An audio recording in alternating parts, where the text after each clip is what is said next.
Pasukan na nga next week para hindi naman puro karne yung pabaon mo sa anak mo. Ito naman yung subukan mo, panigurado magugustuhan nila to at medyo healthy rin. Tipid rin to dahil yung mga ingredients na gagamitin natin dito ay murang-mura lang.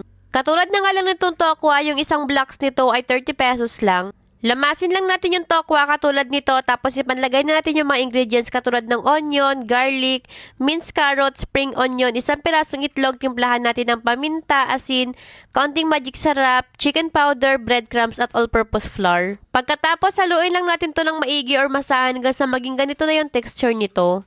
Sobrang favorite talaga namin yung ganitong paggaluto sa tokwa kaya naman madalas nga akong gumagawa nito kapag nagkikrave.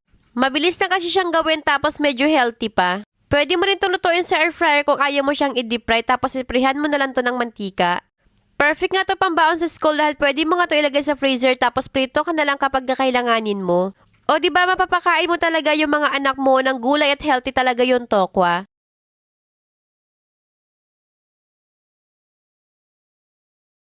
Para naman sa sauce nito, nagmelt lang ako dito ng butter tapos nag-add ako dito ng tomato sauce. Tapos maglalagay rin tayo dito ng medyo maraming honey. Kapag walang honey, pwede naman yung sugar. Kakailangan din natin dito ng oyster sauce. Naisipan ko rin lagyan ng garlic salt tapos ayan, hinalo ko lang to ng maigi hanggang sa maging lutong-lutong na katulad nito. Kung gusto mo na manghang to, dagdagan mo na lang ng cayenne powder pero dahil nga ngayon